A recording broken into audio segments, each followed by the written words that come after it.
Well, welcome to the September meeting of the Board of Community Trustees. My name is Paul Healy, I'm the chair, and it is 7:02 and we will start the meeting.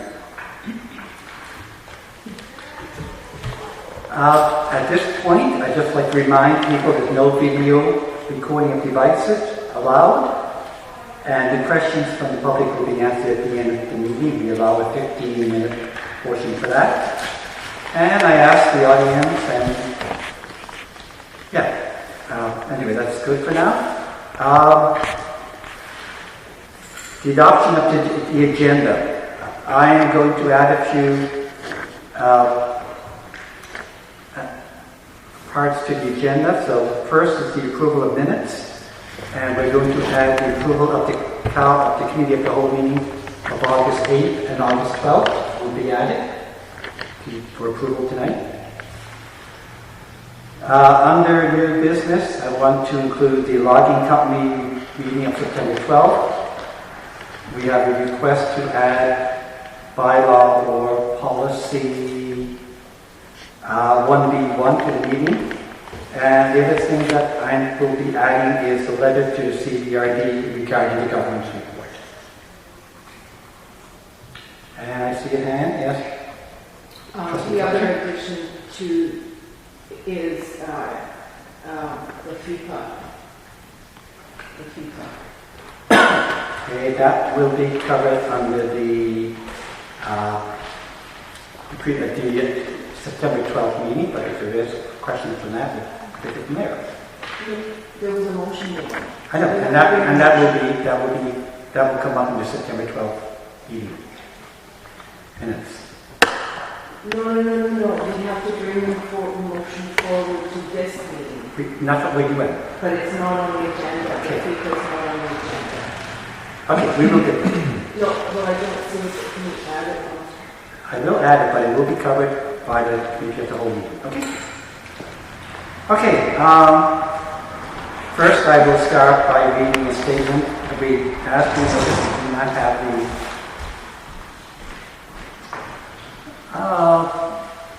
our administrator here to take minutes, etc. And basically, right now, union-based staff are not present at today's public meeting. Recent committee of the whole and recent public meetings have displayed an unwelcome, unsafe, and disrespectful environment for staff. Attendance by UBIT staff at committee of the whole meeting and public meetings will resume once a safe, civil, and respectful environment for staff, trustees, and landowners has been restored. Thank you. Point of order, Chair. Yes. The administrator makes a very concerning... Can you use the microphone, please? The administrator makes a very concerning statement that must be investigated under work-safe regulations, and that is the word unsafe. Unwelcome and disrespectful are subjective opinions, but unsafe is a very serious allegation which must be investigated.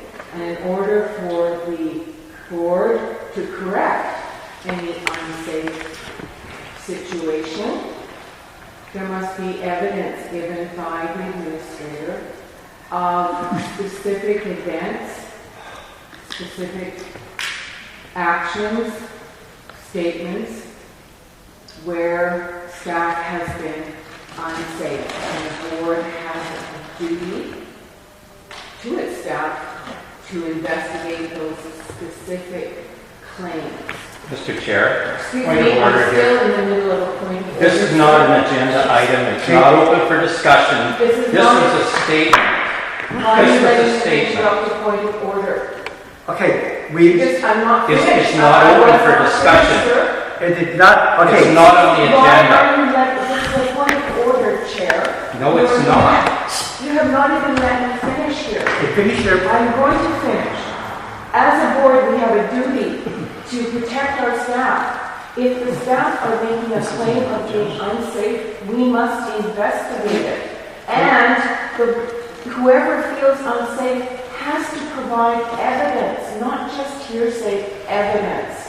Okay. We cannot function without an administrator. So I'm Okay. asking, Yeah. sir, this is the request for the point of order.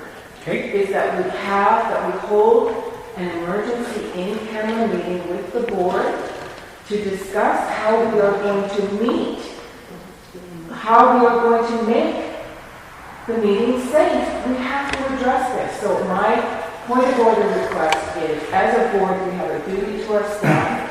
We must have an in-camera meeting to address this question. Okay. We will have an in-camera meeting on Tuesday morning after the budget meeting. So, Mr. Chair, can we clarify, is this a discussion item? Are we Okay. all going to? no, Okay, September 24th, this is a serious matter. Okay. Thank you, that's done. Okay. Is this open for discussion or? Go, yep, please. Well, how is it if it's not on the agenda? You Okay. cannot have an open discussion on subjects without it being on the agenda. Okay, everybody stop. Okay, stop. Okay. Okay. That was a request. Okay, well, Okay. if we're speaking about it, I would like to speak. Or is We're that not what we're doing? Well, I made a point of order, we did you it, addressed it. and you brought a point of order too. What is this point of order? I don't. We're going to find out. Go What's ahead. your point of order? Well, unfortunately, if this had been on the agenda, we probably would have prepared a lot differently for this. But the chair made a What's the point statement. of order, sir? I'm Do speaking. not interrupt me, please. Make his point. We'll let you make your point. Yeah. Go ahead. I totally feel unsafe at our meetings. And Okay, stop. Okay? I know many other trustees do as well. So, the interesting thing is it's not up to our administrator to prove that something is unsafe. WorkSafe BC, the basic right of all Where is this point? workers. Okay. Okay, I'm going to interrupt you twice now. Okay, let him finish. The mission statement for WorkSafe BC is that all employees have the right to refuse unsafe work. Okay. I hope everybody knows that. That is the guiding principle to WorkSafe BC. Okay, so can we have a discussion about Well, we had a discussion here, an open discussion by one trustee, and I would like to have my discussion. Go ahead. Again, I want to make sure when we're having discussions that items to be discussed are on the agenda. That's the proper procedure. Okay. So you made a statement. It wasn't open for discussion. So I'll finish what I've got to say. this? Please. So we just attended a meeting with the logging company. We asked them about public. I stand on a point of order. He's not, you're, She can't he, speak. you Well, will, you I cannot can speak. stand on a She point of cannot order. speak. I can stand on a point of order. cannot I speak. can stand on a point of order. You are allowing discussion. She made a Please point sit of order, down. according to Robert's rules. She made a point of order, you ruled on it. You said you would have a meeting. Then he wants to have a discussion This is about going your point of on. order. Sit You're down. not following Robert's Sit down. rules. Second warning, third time round. Yeah, I'm allowed to make a point of order, Paul. Okay, Okay, I'm going to finish my discussion. So we just. okay. A discussion is not a point of order, sir. You have no point of order. I You made a didn't ask statement. for an Okay, I'm going to example. continue here. Stop. I'm going to continue here. People, let's be adults or else we can just stop the meeting. I don't, okay, go ahead. So we attended a meeting with a logging company, and we asked them about interacting in a public meeting, and they actually refused. And they said there's too much violence at our public meetings, and they will not attend.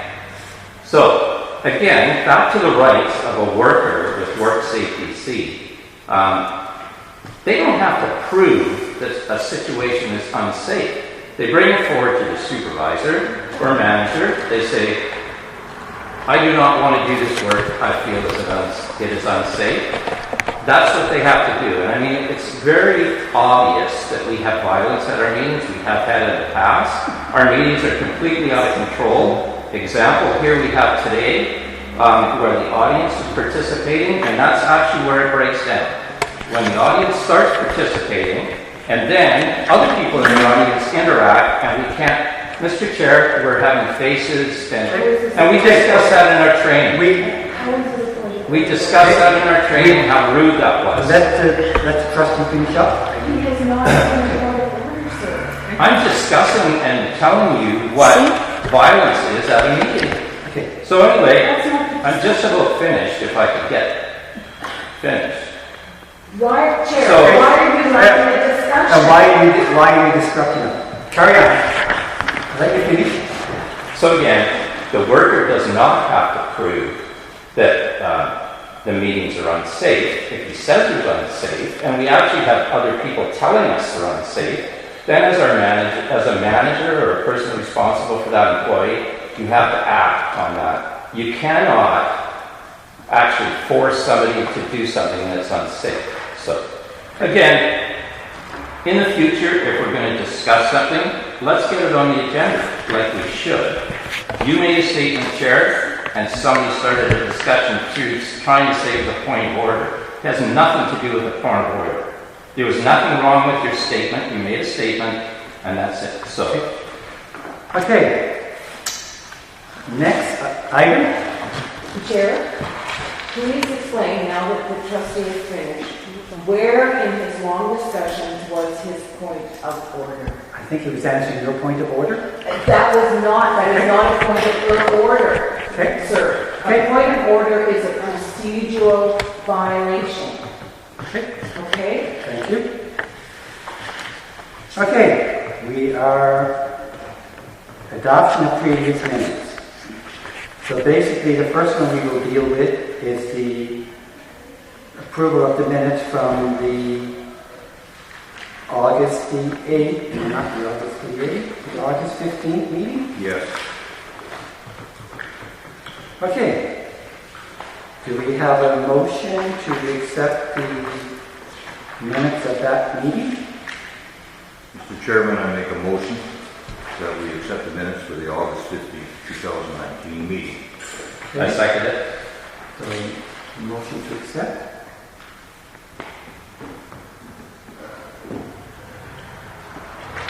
Okay. Any discussion? Okay, Pat, all in favor? Opposed?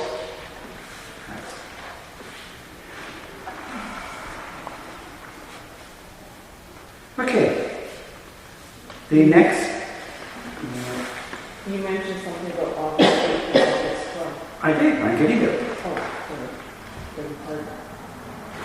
Okay, the August, for those in the audience, basically we had a committee of the whole meeting on August the 8th, and for that, in the August 12th meeting, and for those to be approved, we have to bring them to the meeting tonight for approval. So the August the 8th one, meeting. You don't have that in our package. Okay, what I'm going to do is read out I will read out the meeting, the Cal meeting, for the CLW meeting for that day, and we'll approve it based on the verbal. Okay, the chair called the meeting to order at 3 p.m. There was a motion to approve agenda. It was seconded. There was a motion to approve, third item, to approve the executive meetings from April 23rd. Seconded and carried. There was a motion to continue the work that's been done on the watershed plan that's been mandated by VHOF. It was moved and seconded. There was a motion to move to quarterly billing for the water system in January 2020. That was moved and carried. There was a motion to accept the letter from Chair Healy to Marika Emerson, Director of Governance Structures at the Ministry of Municipal Affairs, as revised and written, moved and carried. There was a motion, number 7, there was a motion to start the remediation study process by working with Corps Engineering and putting in a bid document on the BC bid and UP website for prices to complete the down commissioning of the current water treatment plant as per section 6 of the potable water service agreement with Union Bay Estates. It was moved and seconded. There was a motion to review communication A0803 at the August 15, 2015 board meeting. That was moved and seconded. And there was a motion to post the full water potable servicing and infrastructure agreement on the UBID website, and that was moved and seconded. Under the in-camera portion, and these is the motion to formalize CAO Mason's recommendation to formalize Ian Han as the permanent part-time fire chief, and Kevin McGregor as the permanent duty officer for the UBID Fire Department. That was moved and seconded. And the Board of Trustees implemented a strategy to provide a safe and effective working environment for employees. That was moved and seconded. We have a schedule now on the website, I believe, of the Committee of the Whole meetings, and they are now on the website, and they will, going forward, it will be October 10th, 14th, November 14th, December 12th, if required, January 9th, February 13th, March 12th, and that was moved and seconded. And the meeting was adjourned at 4 o'clock. So, do I have anyone to so move to accept those minutes? We have a second. Second. Okay. Discussion? Okay, all in favor? Okay. And that's the August 8th meeting, and I'll move on to the August 12th. That's September 12th meeting. So, question two. Okay. Now those have been approved, they will appear in their entirety on the website? Yes. Thank you. Keep clarifying. Okay. The Thursday, September 12th meeting started at 2:05 p.m. The agenda was to accept the agenda amendment with the wording change from executive meeting to in camera. That was passed. That was moved and passed. There was a motion to approve the August the 8th COW meeting, items 1 to 9 from items 1 to and remove items 1 to 9 from confidential and post on UBID website. That was moved and passed. There was approval of a capital expenditure of 6897.27 to replace fire department computers as per attached to quote, as per quote attached, we believe. And that was moved and seconded, and there was a motion to suggest that trustee take basic FUPA training and the staff take the required training. And that was moved, seconded, and passed. The meeting adjourned at 3:50, and yeah, that was the end of the meeting. Discussion?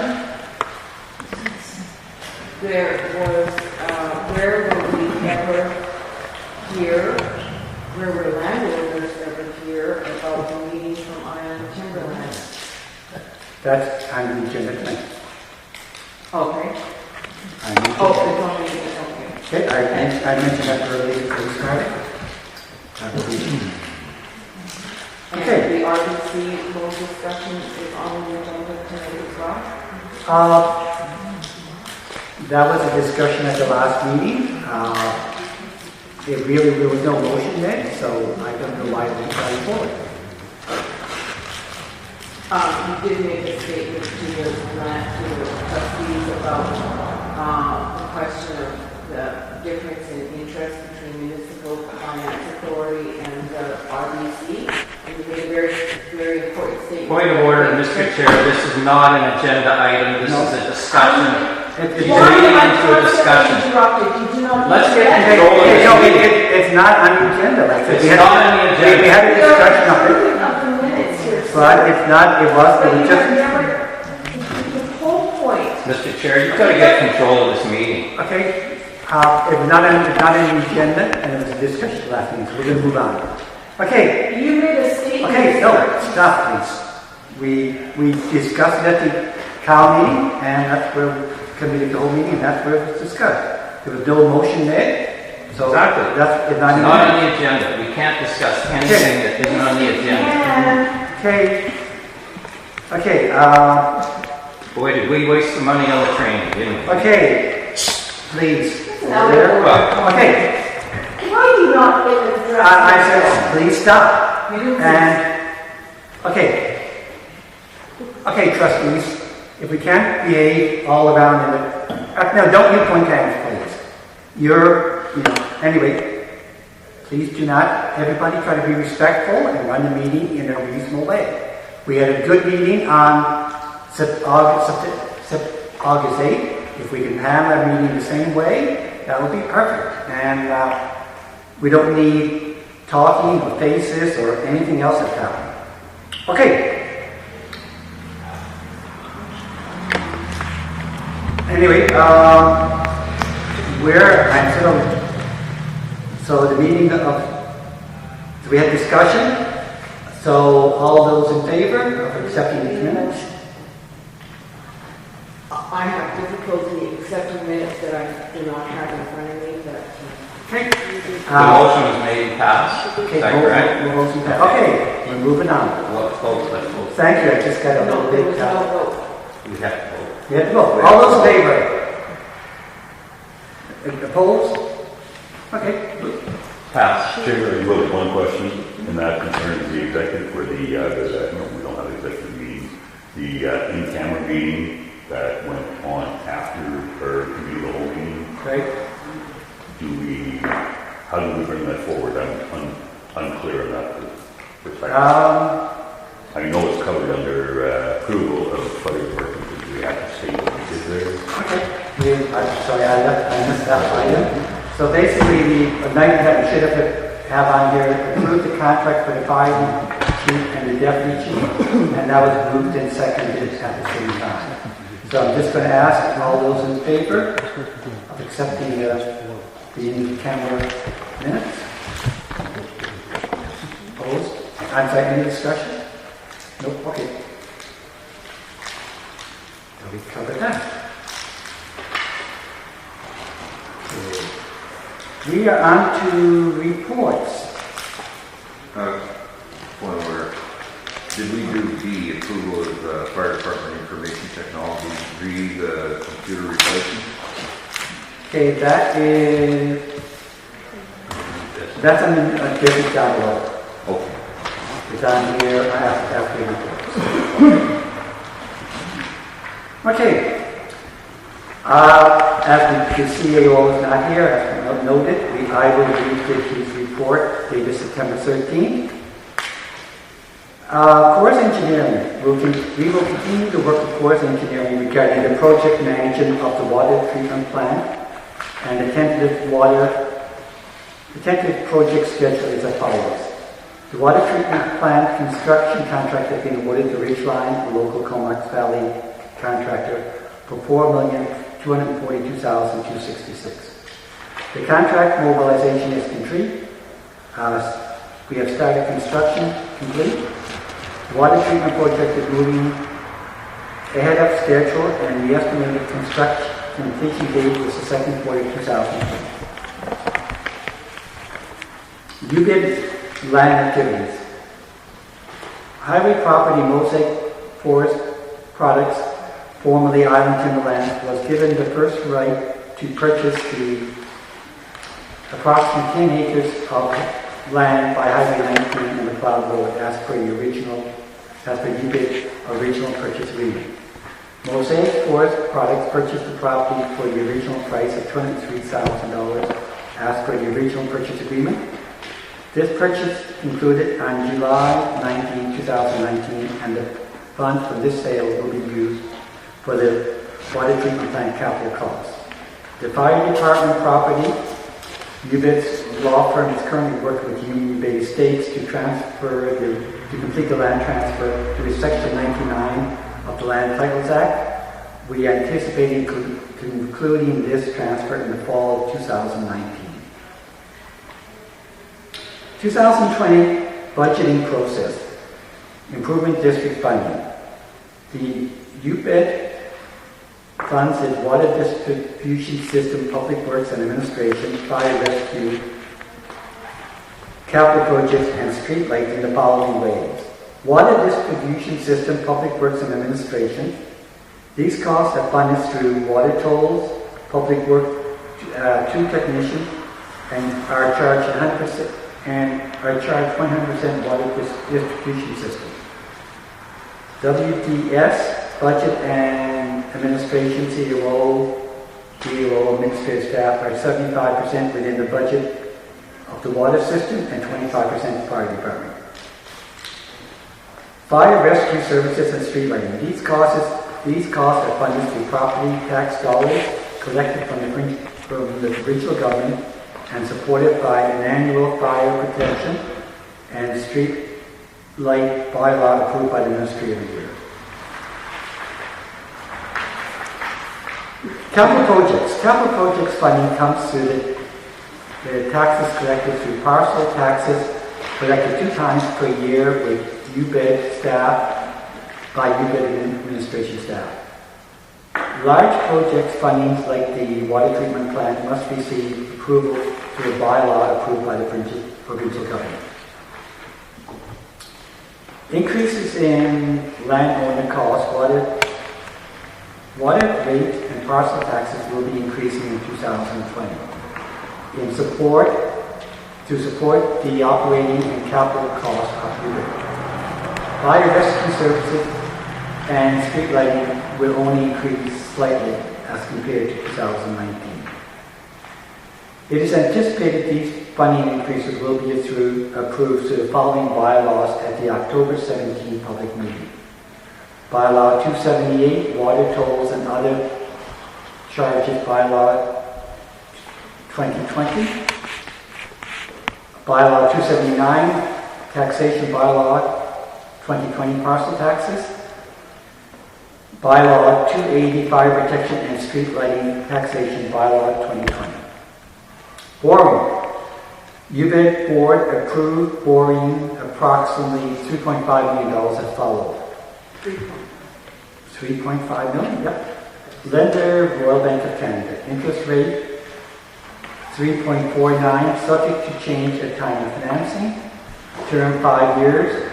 Amortization 25.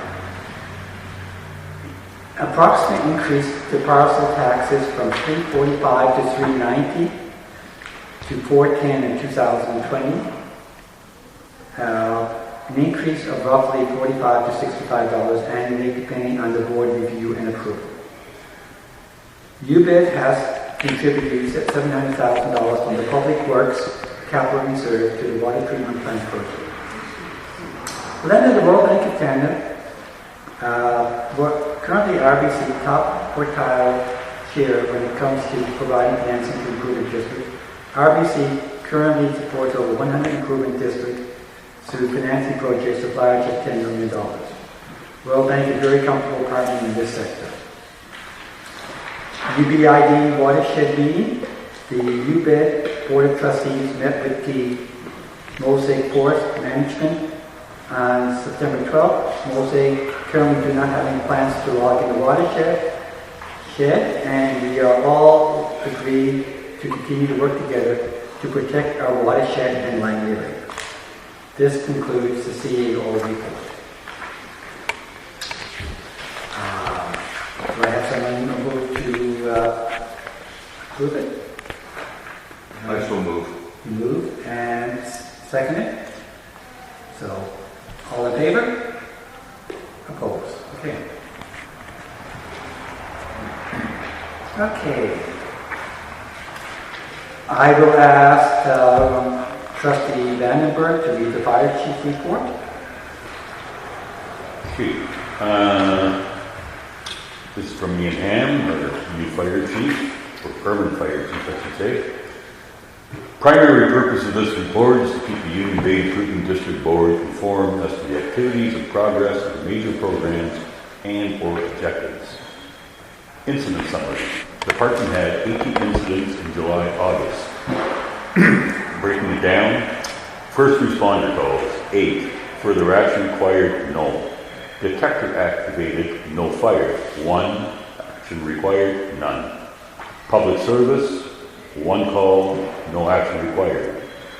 Hazardous materials, 0. Motor vehicle incidents, 1. Further action required, no. Non-emergency investigation, 1 call, no action required. Beach brush emergencies, 6 calls, no further action required. Monthly time or monthly fire response statistics. Total time work, 23 hours, 33 minutes. Average time on call, 47 minutes. Total number of responders, 10. Average number of responders, 3.5. Open fire bans in Coastal Fire Center. Currently, there's an open burning ban in effect. It's a lengthy report. You want to read out the whole thing? Is it posted online? It will be posted online. If it is posted, you don't have to read the whole thing. Yeah. But I have not seen personally them posted online, so that's my own. You normally don't do that. Training. The Valley Chief's next scheduled meeting is September 16th, 2019. First responder course for new members scheduled on Oyster River for September 2019. That's actually concluded. Response ready courses ongoing for new members. 1 member has expressed interest in training to become an officer. Vehicles and vehicle safety. Duty 26. Equipment purchases and installations ongoing. Membership. Current strength 18. 1 new member is a career captain who does shift work in Alberta and is here on days off. 2 applications for membership have been given out. At this time, the new applicants have expressed interest in waiting until September to move forward with the process. Fire hall. Roof inspection of the hall should be scheduled before the rainy season. Union Bay fire protection mapping is being updated to include items such as fire hydrant location, address updates, etc. Occupational health and safety. Committee membership consists of Ian Ham, Susan Hargraves, Travis Knighton, and Kevin McGregor. Public relations and events. There is wildfire awareness information was provided for the landowners report and is submitted by Ian Ham. I will add an extra item on. This is a question that came up regarding fire protection and planning. This happened at the last board meeting. And there's quite a bit of information available on the July 29th, or the July update, landowners update.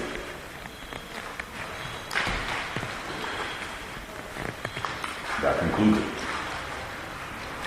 Okay. Do we have a motion for adoption as read? I make a motion to adopt the report. And seconder? Second. All in favor? Opposed? Okay, good. And the last one is the Public Works report, which will be read by Trustee Hollison. Okay. Public Works. And as it starts, water statistics in 0.56 MTUs, out 0.57 MTUs, chlorine 1.65 parts per million free, water consumption 550 cubic meters day average, Langley Lake height is minus 48 centimeters, water temperature 12.4 degrees Celsius. Langley Lake water temperature and height are almost exactly the same as last year, although last year was much drier and hotter. May 16th last year and May 15th this year, the lake stopped overflowing the spillway. The temperature was a little warmer by 1 degree Celsius last year, but the lake level is the same. The lake started to overflow on October 9th, 2018, and this year I expect the same. The trends seem to be the same on the lake, even though the summers vary drastically. This would indicate that the lake is fed all summer by subsurface streams. The low amount of weed growth, like lily pads, is constantly less every year. The water temperature of 12 degrees Celsius is also consistent of last year and makes a big difference in keeping the weed growth to a minimum. Repairs. August 18th at 5101 Beaufort Road. Service leaking through curb stop. Excavation by Aaron Flaws and repairs with a 3/4 inch repair clamp. This service may be connected to the old 4-inch line under the highway, and some investigation and renewal will be required. And number 2, 5626 2nd Street. 2 services needed to be raised to make meter repairs possible. The landowner will pay for these repairs. And number 3, 6690 Highway, which is my address. A 1-inch split in old thin wall pipe caused major damage to the landowner's driveway. The back truck was hired and the 2-inch water main was turned off to fix the leak. It will require more work to replace the line from the main to the curb stop. The hole was temporarily filled and will be excavated later. And they did an excellent job. At the end of the day, I was very amazed with the service. New connections, 5815 Kipton. A 1-inch service will be installed at the west side of the property by the train tracks on the 8-inch AC water line. Water sampling and testing. The bacteriological samples are negative. Turbidity results are all under 1 NTU. Respectfully submitted by Dan McGill. Thank you. Thank you. Again, we have a motion to adopt as read. Hein, and second. Okay, all in favor? Opposed? Okay. I would like to make a motion, Chair. Okay. I can make it at the end of the business, it is kind of arising out of the Public Works report. So I Is this an agenda item, Mr. Chair? Okay.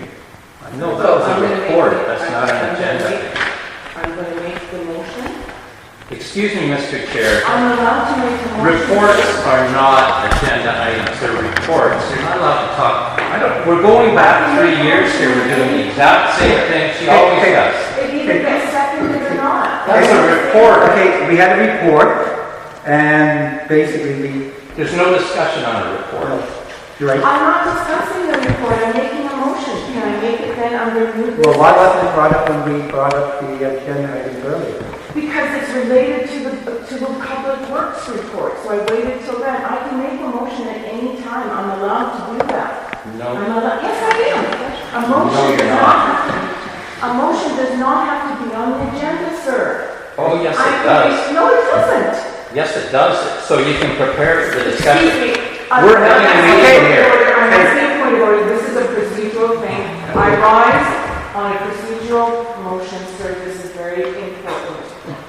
We have someone in the audience who can answer the question. Can a motion be made? Oh, we're not. No. We're not talking to the audience. We're not talking to the audience. Listen, I'm making a motion. No. When can I make a motion? You should Under either send new it in. business? We're going to carry on with the agenda. We'll see if we have time at the end. Okay. Mr. Chair, just to make sure we understand here, if there's an item added to the agenda under new business, we have to have a vote on it. A motion. It has to be brought forward to the, I'm speaking. Okay. It'll either be seconded or not, and then it's the end of it. Um, The only way we are actually allowed to speak is once we've made a motion and it's been seconded. If it's not seconded, then it's over. You can't discuss a report, Mr. I'm Chair. not Please, even discussing let's move on here. Let's move on. move on. Okay. This is unacceptable. Okay. Please. Are you ruling that I'm not allowed to make a motion? Is that your ruling, Chair? It's not on the agenda, so we So basically. you're saying that a trustee is not allowed to make a motion if it's not on the agenda. That is not true, sir. Okay. Then you'll have. Yep. That is Okay. not true. You Okay. need to show me in procedure where it states that. What we'll do is, trustee- what we will do is, we have time, we'll come back to it, but we will Okay. carry on. What I'd like to cover, okay, let's go the approval of the, trustee Vandenberg, do you have any motions for the approval of the fire department contracts? I do, I'd like to make a motion, I suppose it should be subdivided into two, because fire chief and deputy chief, so I'll make a motion for both the fire and deputy chief, two motions, I don't know, but to approve what we talked about at the exec for the in-camera meeting, to approve the contract, to sign off, and we now have a permanent fire chief and a permanent deputy chief. That's my motion. Okay, do we have a seconder? I second that. Discussion.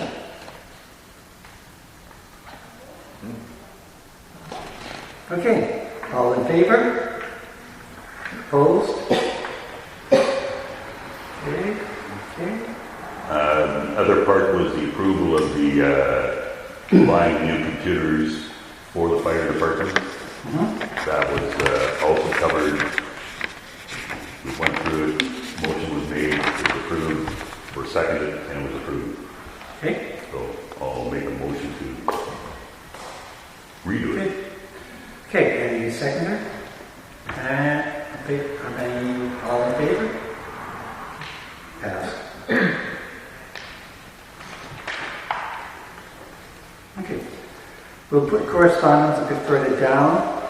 I think what people are interested in tonight, hopefully, is our meeting with the logging company on September 12th. And I would like if Trustee Bitton and Trustee Vandenberg can give us an overview of their thoughts. Maybe Trustee Vandenberg can go first. Fairly successful meeting by my estimation. We learned quite a bit. One, we recognize that they're not planning initially in terms of logging in the watershed next year. If they plan on it, they will build the road first. We covered a fair bit of territory in terms of what the overview was from the government's perspective and what the overview was from the logging company's perspective. I learned that Mosaic is not the international company I thought it was. It is a management company. So they don't own the property per se, they actually manage it. They did review quite a bit of the safeguards in place relative to logging practices, time of year when they can log, all the other considerations.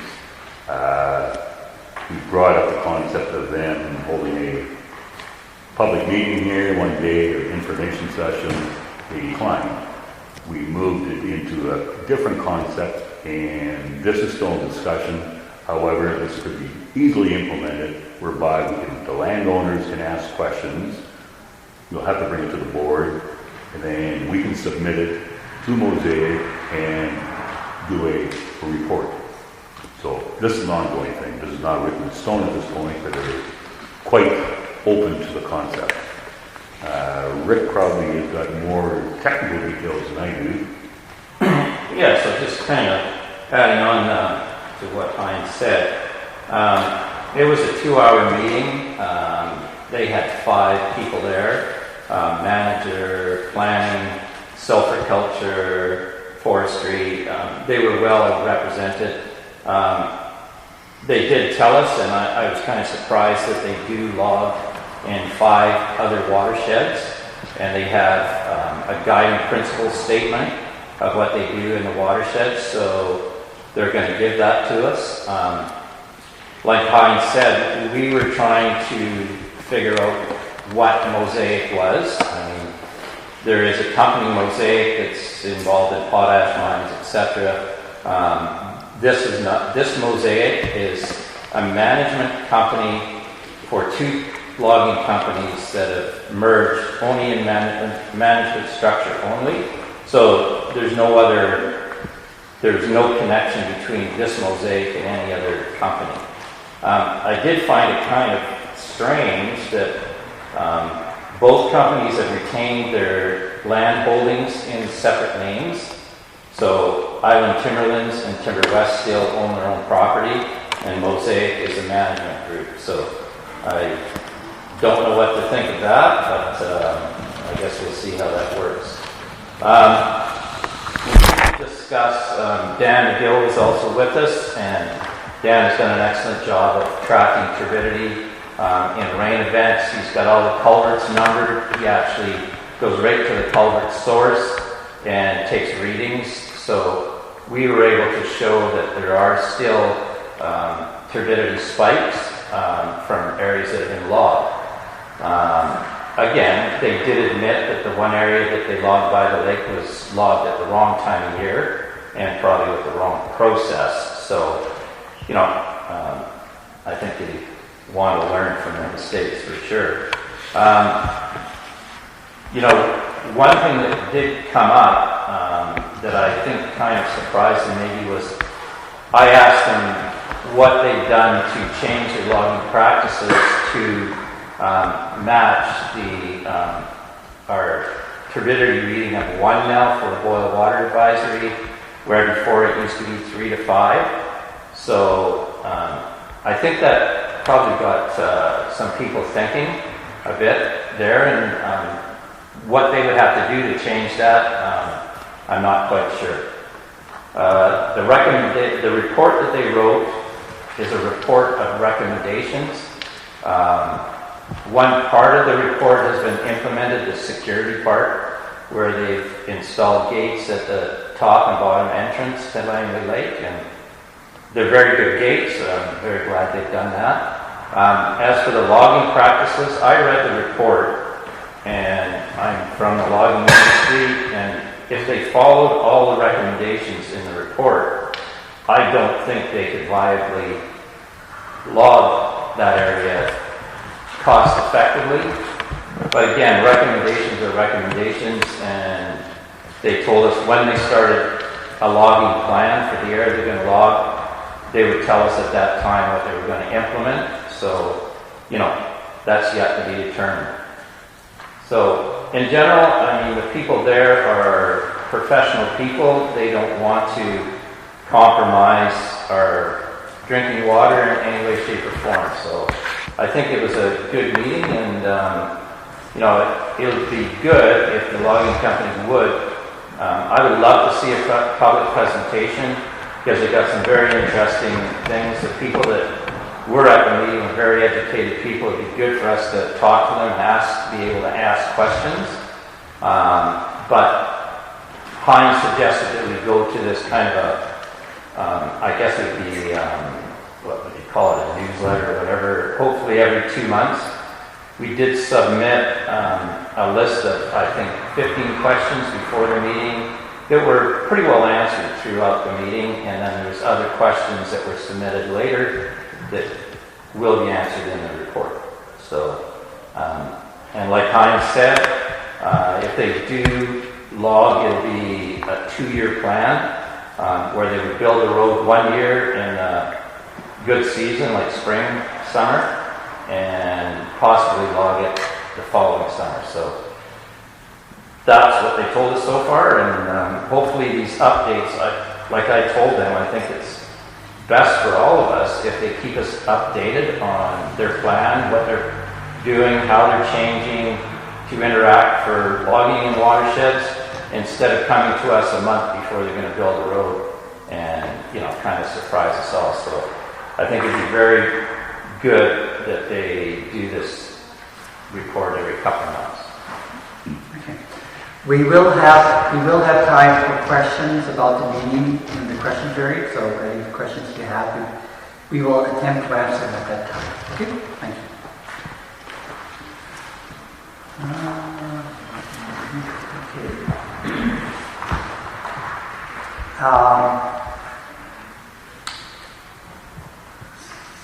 Trustee Kelch, you wanted to bring forward 1B 111?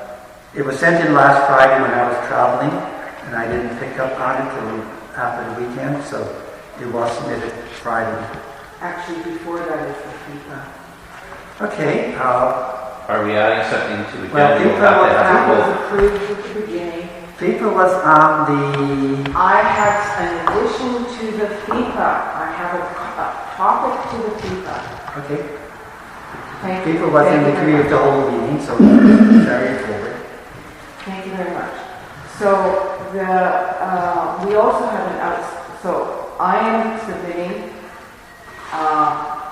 to the board, to Union Bay Improvement District, a Freedom of Information request, and it's today's date, and I request that all CAL/executive meeting minutes from January 2017 until September 2019 be released and posted on UBID website in accordance with the FIBA Act, the RSBC 1996, Chapter 165. And I signed it and dated it, and I just want the Improvement District to be aware that this request must be completed by 30 days. That's in accordance with the FIBA regulations. And any portions to be redacted, which there should be very little, must fit under the exceptions, which are explicitly laid out in our Freedom of Information Act, which is meant to be used by administrative staff. So I'm making this request, I'm passing it to you, and Union Bay must honor that request. As it states right here, this act applies to all records in the custody or under the control of a public body, including court administration records. So and I am making that request, and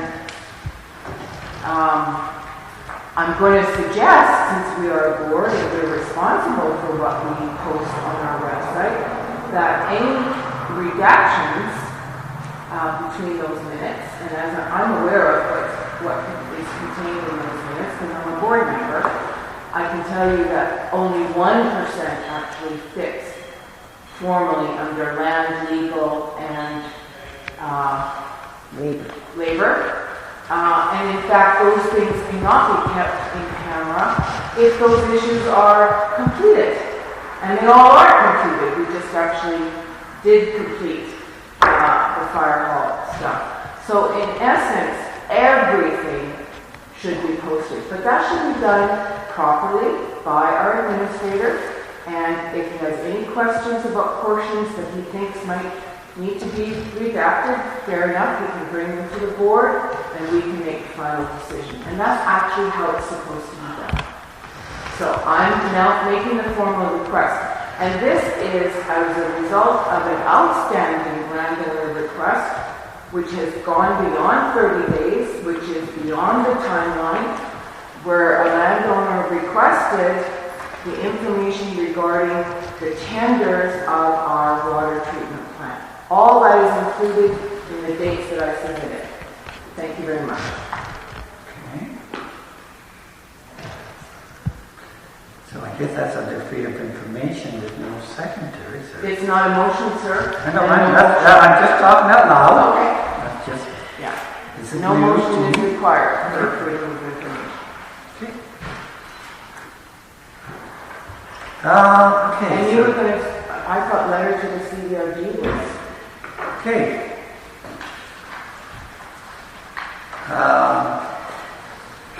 I thought I printed 5 copies, so here's 2 for these 2 people. And I'll ask you guys to ask the board, sorry, I'll sit down. Ask the chairman, I've written a letter. And I haven't had a chance to review with the board, which I'll do right now. Further to our letter to the BC government of August 9, 2019, and a reply from the BC government's structures dated August 30th, the Board of Union Bay Improvement Trustees are in agreement with the province proceeding with a study, with the end result being conversion of the Comox Valley Regional District, conversion to the Comox Valley Regional District. The government is asking for concurrence that electoral area director and the Comox Valley Regional Board all are prepared to take a leadership role. We ask both parties to provide their approval to this process and advise the BC government and Union Bay Improvement District up to your decision. We are in support of this study being started as soon as possible. Our Board of Trustees and staff are available to help in the process. We ask if you have any questions or concerns that you contact the writer, or she'd be the board. So basically, that's the letter that I drafted. Can we have some discussion on the letter? That's basically, like I said, sure. Okay, I'm just concerned with the wording of the letter. Okay. The intent of the study is to compare Union Bay Improvement District versus the regional district, and to have a referendum by the people of the community to decide which way they want to go. The letter is worded in such a way so it will be the second line in the letter. The Board of Union Bay Improvement District are in agreement with the province proceeding with the study, with the end result being conversion to the Comox Valley Regional District. Should not be worded that way. Okay. Should be worded the possible conversion or something to that effect, but it should not state that we are deciding for the people of Union Bay what direction we want to go. Okay. I brought the letter forward because I haven't had a chance to review the other trustees at this point. Possible conversion. I'll make that change. Okay. Any other changes? Okay. I would like to, Go ahead. I would like to add a sentence.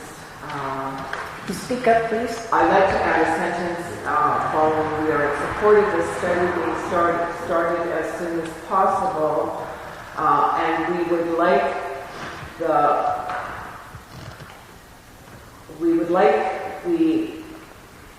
a referendum to occur. Our goal is to have the referendum occur, have a referendum on the matter occur by April 20th, 2020. I think whether they can achieve that or not, I think it's important to let them know that we would really like, and there's no reason why it isn't possible to be done. And certainly it won't be done if we don't ask for it to be done. I think the wording "as soon as possible" covers that. I think in the world of government, as soon as possible is a very vague term. I think it's entirely reasonable for us to say what we would like. Yeah. Whether they can achieve it or not may not be, but at least we're stating what our hope is.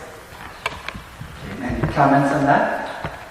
Mr. Chair, I have one comment regarding this letter. Mm-hmm. There seems to be part of it lacking when it comes to this referendum.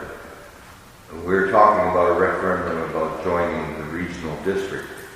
Well, that's all well and good, but what about the two other possibilities? Are they not included in this study to be brought to the public's attention, and then the public can vote on whichever one they wish to have? Whether it be municipal district, municipal, regional district, or improvement district. So basically, It's when we got our reply back from the government, I think it was pretty, and I had a conversation with the government yesterday to introduce myself, and we talked governance, and they were pretty clear that that was not on the table. Well, here's the For problem. them funding it anyway. The problem is they don't have the right to do that. Well, The right is the people of Union Bay have the right to make a choice on all of these, not just on one end. And that's what I'm getting at, is the government is trying to turn around and bully us, and I don't like it. I think that the people of Union Bay should have a choice, and whatever that choice is in the end, I can live with that. It's very simple, but I think they have the right to choose one of the four. That's what I'm saying. okay. And, I'm just going by the letter that the Oh, government I right now the is government will not. right do anything they like. Yeah. And then they have proposed not to fund it. So, what? Okay, I heard your comments. Trustee Kilcher? I would like an answer to my Question? To my, not question, I would like an answer to my suggestion of adding with hopes of a referendum by April 20th, 2020. We can ask for it. Yeah, that's what I'm asking. Whether we get it? I agree, but at least we're making it clear that we're really on a deadline here.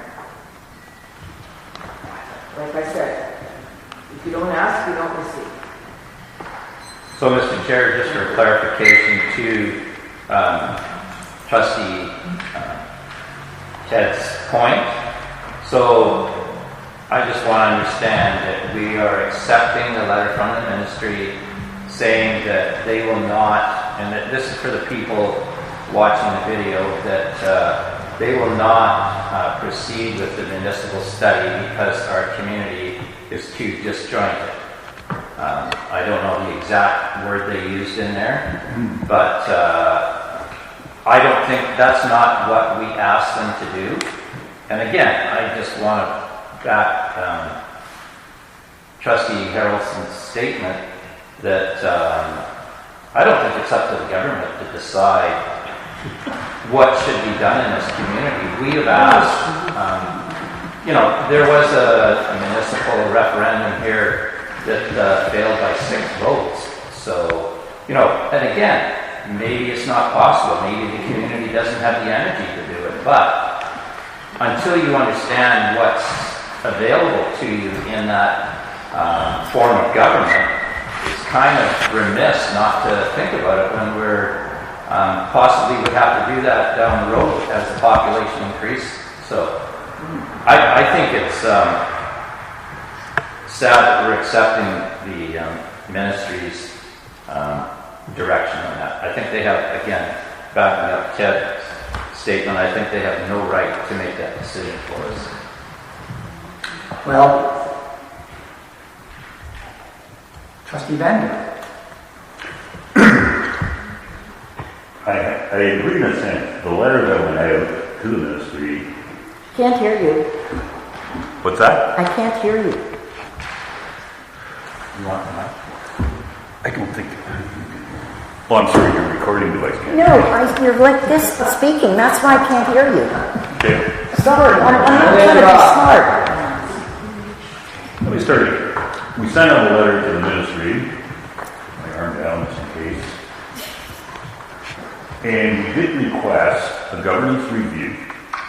And we also requested, based on remaining an improvement district, joining the CVRD, and municipality status. I do recognize from the letter we received they had no intention or desire to do that. That is the intent of the letter. I know that they will not fund it, so we're on our own. They will do a delaying tactic. I doubt very much if they're going to help us in that deal. I understand that. They don't want another layer of government. So, I've accepted the fact that they're not going to do it. So we're back down to governance review. I do believe we should include, as pointed out, governance review followed by referendum. The date is immaterial. They're going to work at the pace they want. I think we've been told that in several meetings it's a year to a year and a half. We've been told that at the regional district. He just interrupted time. Why do you always correct me? This is just interrupted time. We've been told. Let's carry on. Go ahead. So, Just stating, I think at the regional district meeting that we were told it's a year to a year and a half process. We can always ask, please add a. we can ask for it, but like I said. We all know it may not happen. So what I will do. Okay. So this seems to be my first version of the letter. We need some. We will talk about possible conversion. And I will review the letter first thing tomorrow morning. And I ask that the trustees look at their email and by 9:30. And then we will send it out from there. Okay? And then we'll make adjustments. We have to read it. Yeah. So if you look at your version, we'll play tag on email to get the final version out. We, basically what we're trying to do is get the regional district to start the process of looking at it. There will be a referendum, and we will look at it, so, yeah. If people can give any comments.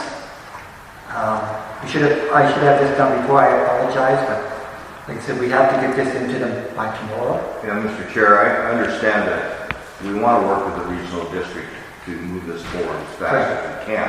I'm just saying, I want the public to be able to make those choices and to hear the good and the bad about each and every option. Yep. Not, okay, there's this and there's nothing else. That's my point. The original letter that went out for the request had all of it. Correct. Yep, it did. Okay. Trustee Kelton. Thank you.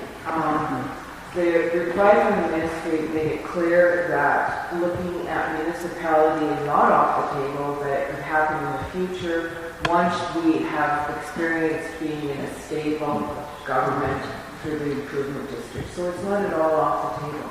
It's simply the word used was prudent by the ministry, that it was more prudent given the fact that we could access infrastructure grants and municipal financing, which is below what we would get from RBC. That's what prudent means, to follow through with money that we use. That's. So municipality is not off the table at all. They're just saying, you guys need money, you need it fast. This is the fastest way to do it. That's basically what they said. Mr. Chair, just to correct Trustee Calger, the ministry's response had nothing to do with money. It had to do with the cohesion of the community. It never mentioned money in any way, shape, or form. And that's twice that she brought that up. And it's not about the money. It's about the lack of cohesion in the community. I can't remember the exact word, but it had nothing to do with financing or money. So let's not put misinformation out there. The letter for the audience, and of course the letter and the reply are both on the website, so if you have any questions, you can refer to those. Okay, as discussed, I will revise the letter and it will be in your inbox tomorrow and through email, and we will make adjustments and I'll let everybody look at it again and for the final version. So tomorrow morning that's our work project. That's fine. Okay? And we can make changes. Okay.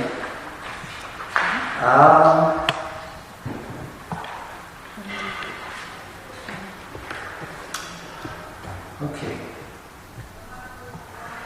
The election policy, I would like to, that is on the agenda. It is. I would like to actually move that forward to our Maybe the whole meeting?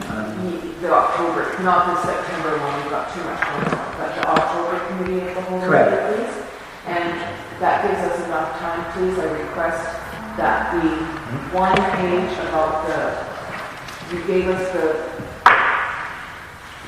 election policy, but it's the one page letter patent, and that was sent to us by Gary Mason. It was part of our training. He sent out to all of the trustees the actual letter patent from 1960. Do you recall it? I do, and I look for it today. Okay, I'll look for it myself, and Okay. if I find it, I'll forward it to you. Fantastic. Okay. So, for the October So that is one item for the October 10th. Yeah. You told me. You went to the October. Move to October 10th.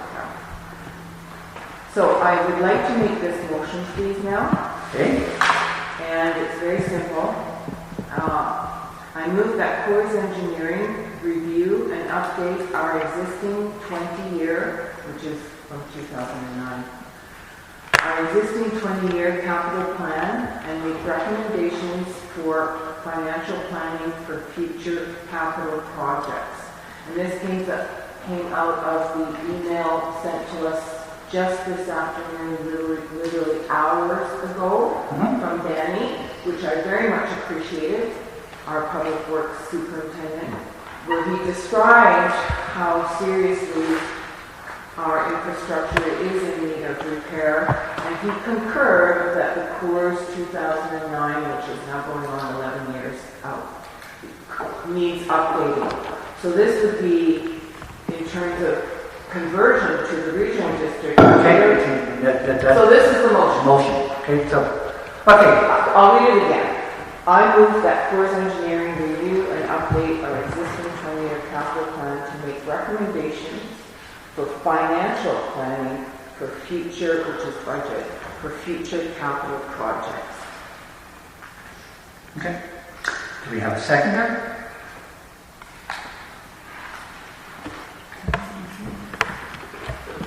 Okay, motion not passed.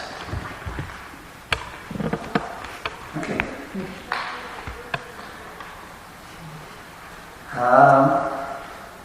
Where are we going next?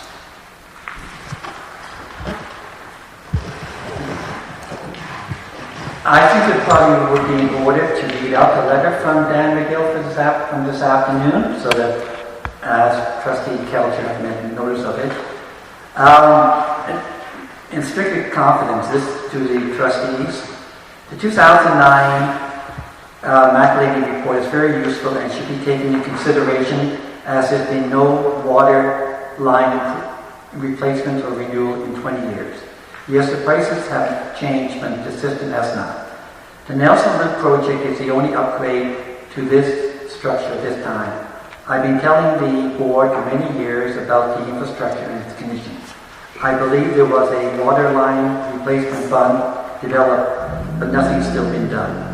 I will make up a list of areas I believe need the most attention. Kilmarnock subdivision has the most leaks in the entire system, and make this report to you. If you look at any of our annual reports, you'll see exactly how many leaks and where they were in the years gone by. This information is at your fingertips. The entire system is old, and replacement will be in the millions. I hope there's still money in the fund, with money in it as we'll be using it. And basically, the areas that should be done are McLeod Road from the reservoir to the highway at McLeod Road north to the other side of Washer Creek, replace the pipe. Kilmarnock subdivision, all services and pipes replaced. Spence Road to the south end of Kilmarnock, the line is too small and needs to be upgraded, and this should give you an idea of what we need to do for Union Bay. So as you see, it's quite an extensive list, and yeah, so that's the report that he provided to the trustees. So, okay. Correspondence. Mr. Chair? Yes. Just a question here, and I don't know. The Kilmarnock subdivision, I think you said that they want to replace all the pipes and the services in Kilmarnock, is that correct? All service and pipes to be replaced. Yeah. So is there not some kind of a, that was done under a bylaw, a certain condition of the standard of pipes, how it was to be installed? Is there no way that we can go back on the developer to have some kind of they should be responsible for that at some point if it was substandard, and I understand it was substandard piping. Is that something to think about or not? I hear laughs in the audience, but if we could, I think it's worth investigating because there's bylaws in place for certain standards when a development is put in place, and if it's substandard piping or something, that's not our responsibility. Okay. All right. Go ahead, Trustee. I didn't have the luxury of reading the letter from Dan McGill yet, so this is the first time I've heard it. Regarding Kilmarnock, the problem is, I think ultimately is, what's the warranty period? It's like buying a car. Warranty up. I don't think the pipe was the actual part in question. It was the installation of how it was done. So whoever operated it backwards, so to speak, and inspected it, looked at it in terms of bedding, sand content, and levelness. That is where the problem probably arises from. So it'd be lovely if we can get a comeback on that one. The other part of the equation is going back on that letter. Should we instantly spend a fair whack of money with Coors? We're looking at a governance change. just be a problem for the regional district. It survived this long. If all of a sudden we get a governance review and we're part of the CBRE by springtime, CBRE does it. Mr. Chair. Yeah, I think that's one. I think we absolutely need a 5-year capital plan, but I think it would be part of, it would have to be part of the study to understand what the capital costs are over the next 5, 10, 20-year period. So that's why I didn't see us paying for it. I think it would be part of the study. I guess the only, question, I guess the problem with Kilmarnock was developed in 1970s, that's 40 years ago. I think the warranty's over. Warranty's up. Trustee Kelcher. Thank you. I would like that specific question, which is basically the motion I made, that updating our 20-year capital plan. I would like that question to be asked by the people. I want to be sure that is in fact addressed by the conversion study. So once we get the grant money, then we'll be able to determine that we can set some parameters, and they're going to tell us what the parameters are as well of what's going to be studied. So I just hope you're right. Both trustees are right that it'll just be included in that. But I just want to make sure it is. From my knowledge, it is. From what from what I understand, it would be included. It would be I can't remember the wording. Where did you read that from? In its discussion with the A.O. Mason, we mentioned that it would be, they would normally do they would look at all the facilities that we have, facility study. Right. I just want to ensure you're right. Okay. Correspondence. We'll start off with the letter from Jim Elliott, and is that in everybody's public package? Nobody here has it. Okay. Sorry. Basically, congratulations from Jim Elliott, dated August 28th. Congratulations on being elected. It was to me. Congratulations on being elected to the chair.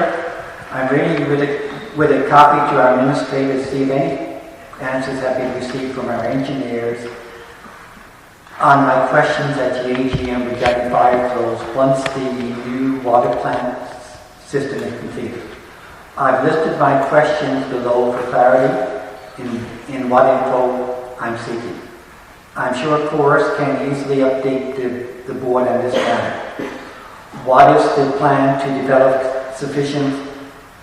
provide sufficient fire flows once the 14-liter per second gas plant is online? Will the reservoir height be sufficient for the existing and the development phase 1 fire flows? Union Bay Estates applied for water service under bylaw 176 and provided the Corps info. But provided the required info, so Corps can coordinate with the new water plant tie. That's question passed. Pardon me? I didn't hear. Okay. And provide the required info so Corus can coordinate with the new water plant tie. If a plant bypass is required to meet fire flows, has PHA approved this? I'm confident that Union Bay UBID will be able to provide these answers and at least pose them to Corus so we can put the issue to rest. I do hope that the board will endeavor to address this question on the landowner so we can move forward with our water plant. And so basically I forward this on to CAO Mason, and we reply to board to the extent that Union Bay will be meeting with Corus and McElhaney Engineering to discuss the questions you have asked with regard to Union Bay Estates water and fire flow requirements. We will get back to you in the next few weeks. So we should be hopefully getting an answer back to Mr. Elliott, anytime now. Excellent. Trustee Kelcher.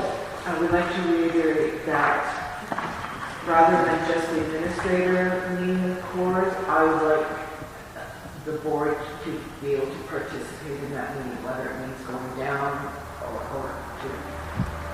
But in other words, the board needs to meet with CORS. We should be meeting with CORS anyway. We have a new board to go over the water plant. This is information that we've met every year with CORS.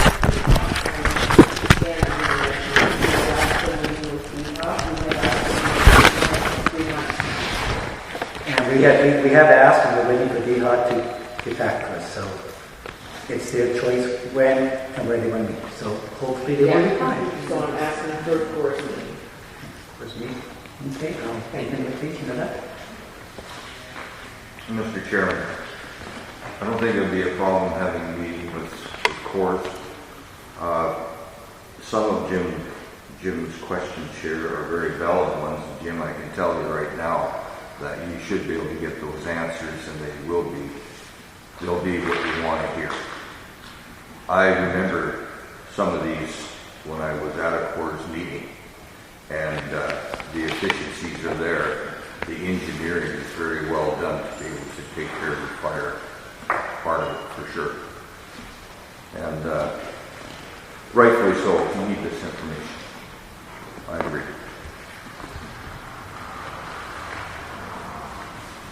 And the whole board meeting. Yes. Okay, before I address and read the letter from Mary Reynolds, one of the items that's been sitting in our agenda for a little while is the January 17th meeting, and I was hoping to have resolution from various parties as to how we should handle it. I'm going to delay this for another month. I've got some answers, but in the month of October I will be in Vancouver to do some training and speaking to one of the parliamentarians who's considered one of the top people in Canada. So I would like to get their reply to our question, because I've asked different people, and it's quite a different, not I would say convoluted, but it's quite a complex matter. So I'm going to defer that discussion for a month till I meet with the people in Vancouver. And I will be doing some more training next month in Vancouver for a holding meeting, so hopefully I will be better at doing this. I will be, I'll be back for this.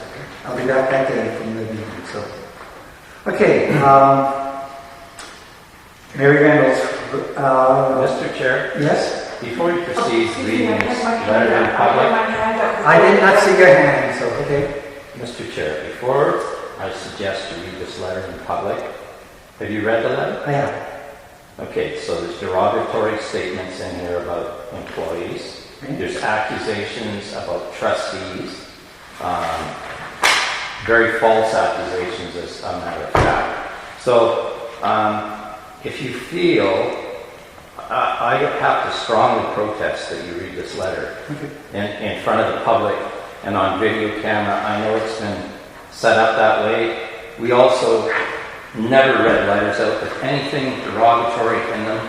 That's part of the process and respect for trustees and employees. There's accusations in here that could lead to us being fined.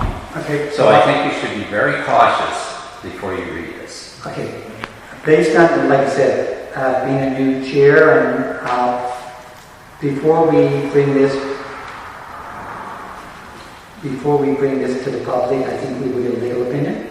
Absolutely. Okay. So this will be carried forward to the next meeting also. What's the date on that? I got it just after the last meeting. Are we in a question period? Okay, I'm sorry. The audience is speaking. Why is he co-chairing this meeting? He keeps interrupting when you're speaking to somebody. Mr. Chair, Okay, that was quiet. 3 times. Okay. You wonder why our meetings are disrupted and it's Why people. is Trustee Britton allowed to interrupt constantly? Okay, we will move this to the next meeting, and if if so approved by a legal board. Okay. At this point, I think we've covered everything on our agenda.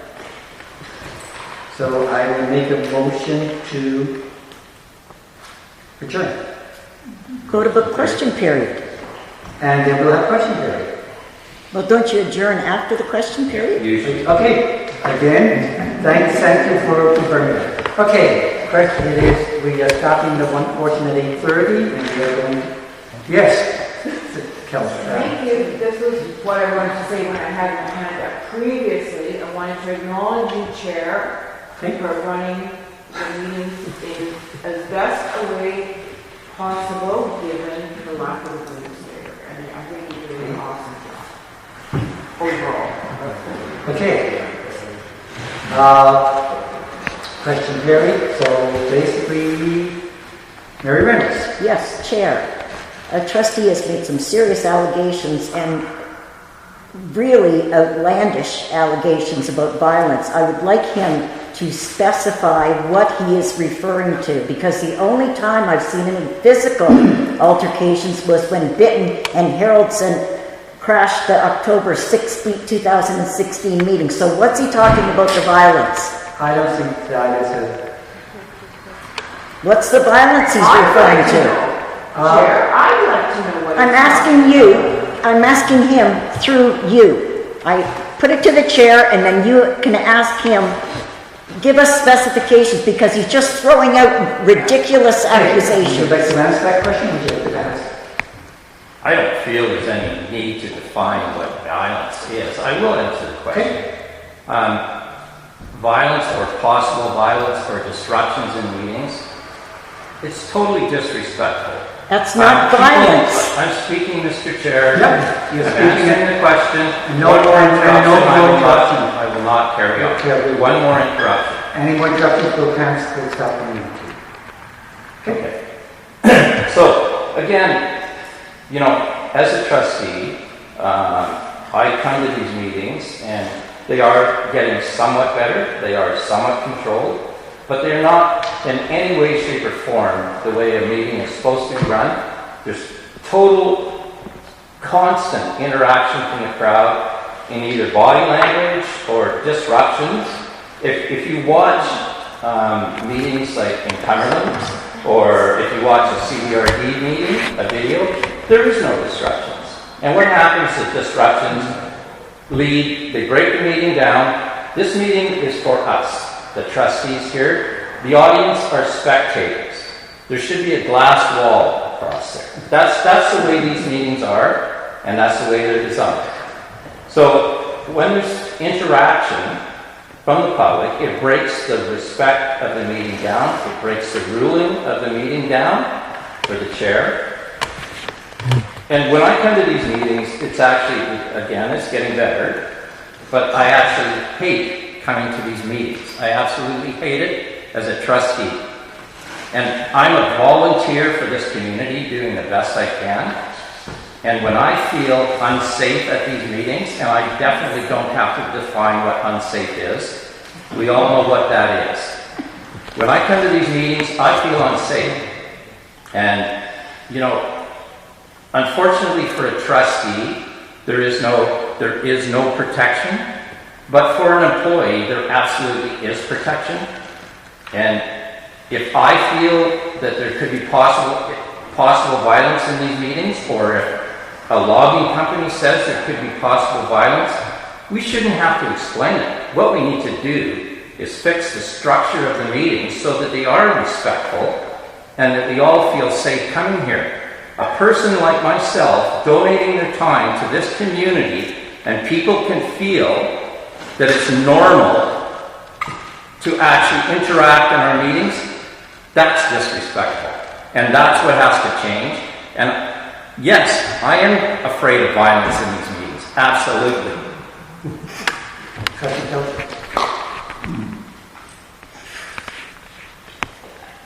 I listened intently to Trustee Britton. Can you speak up, please? The specific examples of violence, I've heard none. It is a serious claim to state that something or a situation is violent when it is not. Just in the same breath, for the administrator to state something is unsafe. Those things must be proven. If there are unsafe or violent situations, we must know about them and address them. So you cannot use language like violence and unsafe unless you actually have specific examples to corroborate it. Otherwise, it's called hearsay. Mr. Chair, just to elaborate on that, I've had many people watch videos of our meeting. An example of that was when Susanna actually announced the boil water advisory of a .01. That was a very disruptive meeting. I've had people watch that and said, wow, why would you attend a meeting like that? And I mean, again, I don't know who is trying to put a spin on this, but if anybody can say that our meetings are a safe place to be, look at the last meeting that happened at the UVID office. I mean, I was not there, fortunately. Can anybody say that there was... Is that a definition of violence when you actually see that? So, I mean, again, let's not try and put a spin on this thing. Our meetings are actually horrible, and we've had to close down meetings many times and ask people to leave. Everybody in this room has witnessed that, so I don't know why anybody would be arguing with that. If you look at the videotapes of Cumberland's meetings, you'll actually see how a meeting is run, and I don't think they've ever shut a meeting down in how many years in Cumberland? So, because our meetings are disruptive, it's not normal. People are trying to make it normal. It isn't normal.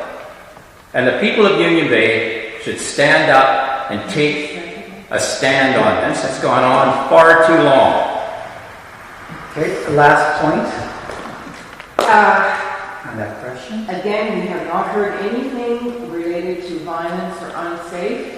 The trustee mentioned specifically a date where he was not in attendance, and I am prepared to make a sworn statement, and I do so in front of everyone now, that meeting was escalated by the administrator who demanded to Mr. know Chair, what I don't think we should allow... This is stated. a actual He demanded to know what the landowner stated. Okay. And that was followed up Turn the camera off. by the We're gonna chair, get sued. Carol Okay, Simpson, stop. Get getting the camera off. up by the chair, Carolson getting up from the chair Okay. and moving over 3 Meeting is members. adjourned.